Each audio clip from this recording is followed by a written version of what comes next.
Hello, good morning po sa lahat ng aking mga followers. Ngayon po ay babalik na naman tayo sa ating YouTube channel at mayroon naman po tayong nakuha sa araw ng Martes. Ito po ay nakuha kahapon, araw ng Martes, itong ating mutya. Pero bago ko sisimulan itong kwentong ito ay yung mga baguhan po, huwag makalimot na mag-subscribe, mag-like at mag-share para palagi din po kayong maka-update sa susunod kong mga upload na mga videos. Ngayon po ay ating pag-usapan itong ating nakukuhang mutya na tinatawag na mutya sa gagambang lupa. Ito po ay isa sa pinaka magandang klaseng mutya na ito po ay naninirahan po sa ilalim ng lupa. Ito po ang tawag sa Bisaya po ito sa amin dito sa probinsya, ito po ay hapon-hapon. Itong hapon-hapon na gagamba ay isa po yan sa pinakadelikadong gagamba sa buong mundo dahil nga po siya po ay kapag makakagat po yan, hindi ka maabutan ng hapon, ikaw ay po mamamatay. At sila po ay nakatira po yan sa ilalim ng lupa. Sa halip nga po ay sila ay nakatira sa dahon lang sa ibabaw ng kahoy o ibabaw ng mga damo.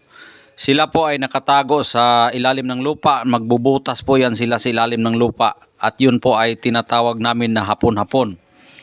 Ito po ang kanyang mutya na ating nakukuha mismo sa ilalim ng lupa.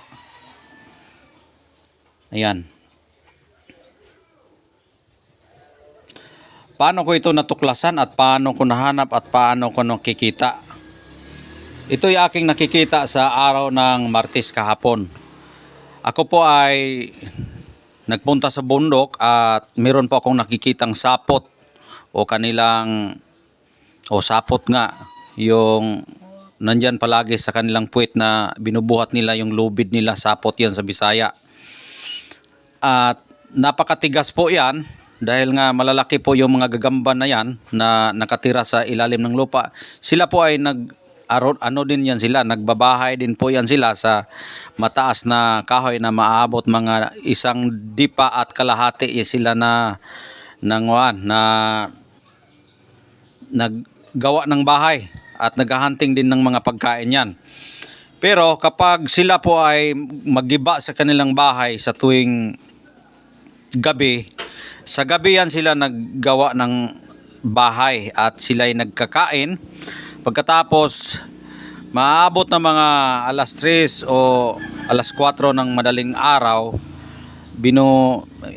giniba nila yung kanilang bahay. Giniba nila yan. Pagkatapos nila giniba yan, maghanap po yan sila ng kanilang matutulugan. At minsan dyan sila sa dahon at minsan dyan sa mga puno ng kahoy. Pero ito ang pinakadelikado. Dahil itong tinatawag namin hapon-hapon, sila po ay naninirahan po yan sila sa ilalim ng lupa. Ang lalim ng lupa na kanilang tinitirahan, maabot nga ganito. Kita ko sa inyo, no? Mga abot 3 inches, 1 inches, 2 inches, 3 inches. Tapos, ito po ay binubutasan nila ganyan kalalim ng lupa at ito po ang kanilang katawan, pumasok po yan sa ilalim ng lupa. Yan po ay tinatawag namin na hapon-hapon. Kapag yan po ay makakagat ng tao, maabot mga hapon, ikaw po ay mamatay kapag hindi ka magamot, kung hindi ka nakakaalam kung anong klaseng gagamba yan. Kaya ito po ay ating nakikita kahapon na tinatawag natin hapon-hapon. Ito po ang kanyang mutya. Yan po ang kanyang mutya. Yan. Nakita ko po ito doon sa bundok at sinusundan ko po yung sapot niya. Ito po ay nakapasok sa tirahan mismo ng gagamba na kanyang pinagbubutasan at yung gagamba mismo ay nagiging bato. Ayan o. Gagamba po yan, nagiging bato at siya po ay nakapasok sa butas. Yan, sa butas ko po ito nakukuha at napakalaki pong gagambang ito. Napakalaki. Ayan. Ayan po yung gagamba. Napakalaki po yung gagamba niya. Ayan. Kaya kung halimbawa man kapag makakagat ito sa iyo, ikaw po talaga ay mamatay ka po talaga nito. Kapag hindi mo malaman kung anong klaseng mutya yan o anong klaseng gagamba. Dahil ang gagamba kasi makakamatay yan kapag tinatawag na hapon-hapon. Sa nagtatanong po kung ano ang gamit nito, ang gamit nito ay maganda ito sa proteksyon. At maganda rin ito sa pampaswerte dahil nga yung lambat niya ay makakuha ng mga pagkain at madali lang ito makapaghuli ng mga bitag dahil ito po ay naggawa ng bahay na pangbitag sa kanilang pagkain. Kaya maganda ito sa pangbitag o panghalina, pangpaswerte o may halo din itong proteksyon. Ang nadadala ng proteksyon nito ay ang kanyang sariling katawan. Dahil yung kasariling katawan niya ay kumakain, kumakagat at nakakahilo. Yan ay tinatawag hapon-hapon. Maraming may mga bininom ito na nakakamatay. Tapos yung kanyang abilidad naman, yung kanyang mga sapot o bahay niya ay madaling makakuha ng mga pagkain kapag sila ay nagbahay tuwing gabi. May mga ibon na mga lumilipad na mga maliliit na mga insekto. Yan po ay kinakain nila. Tapos kung halimbawa sa spiritual naman, kung dala mo itong kanyang birtud o kanyang katawan na nagiging bato, maganda ito sa sa pambitag. Kung halimbawa ikaw ay may mga negosyo, madali mong malambat yung tao, makadikit yan sa iyo, makabili talaga yan, makakuha. Dahil nga kung hindi sila magkuha, kung mayroon sila mga agimat anting-anting, makuha mo yung kanyang espiritu sa kanilang mga mutya. Makasipsip ito ng mga enerhiya ng kalikasan kapag may mga tangan-tangan po yung mga tao na mga mutya kung hindi gagamba ang kanilang dala. Dahil ang ugali ng gagamba sumisipsip ng kapangyarihan. Kung halimbawa naman yung yung kausap mo may mga birtud, mga mutya, may mga habak, ito rin ang daladala mo na mga mutya na gagamba, makontrol mo ang kanyang kapangyarihan dahil nga ikaw ang pinakahayes sa lahat ng mga mutya.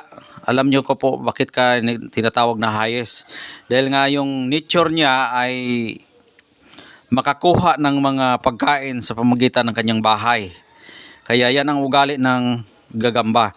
At sa spiritual naman yan, kung halimbawa na hindi sila gagamba, na may mga mutya silang langka, kung ano ang mayroong sa kanila, kaya mo yan sila makokontrol.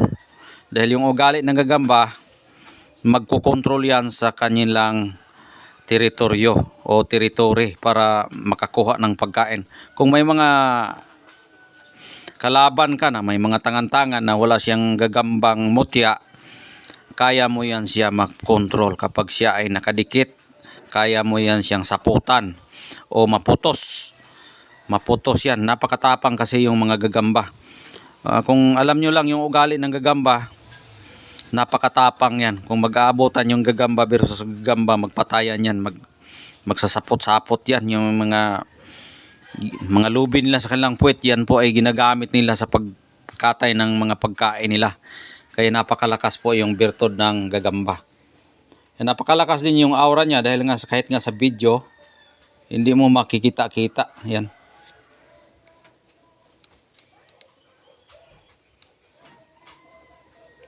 Ayusin natin para makita nyo talaga. Ayan napakaganda yung kanyang pagkabato na gagamba.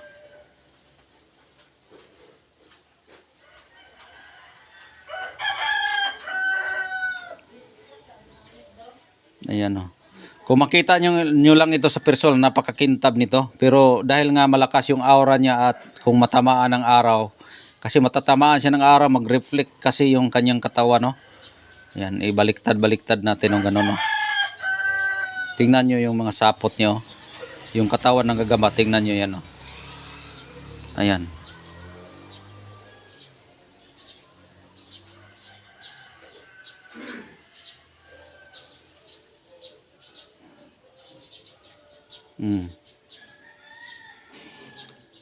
Hindi nyo lang makita ng mabuti. Kahit nga ako dito sa cellphone, hindi ko makita mabuti. Pero kung sa personal talaga, ito yung katawan niya, Ayan, Ayan yung katawan niya. Ayan. Ayan. Ito po yung ano niya. Yung tiyan niya yan. At ito yung mga galamay niya na nagiging bato po yung gagamba.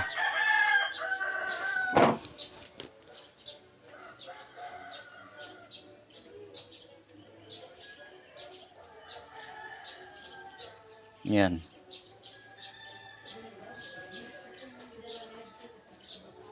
Kahapon ko lang ito nakukuha. Presko pa ito. Yan o. Pumapasok ito sa butas ng kanilang pamamahay. Yan.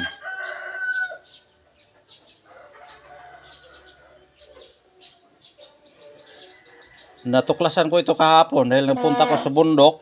Naghanap ako ng mga mutya at naghanap din ako ng mga kumpay ng aking mga alaga. At ito ang aking nadatnan na mutya ng gagamba. Ayan o, yung gagamba o.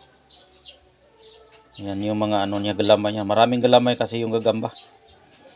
At yun lang po, no. Kung halimbawa man ito'y magustuhan ninyo yung aking yung ating mutya. At mayroon akong iniwan dyan na number. Pwede kayong tumawag sa aking number.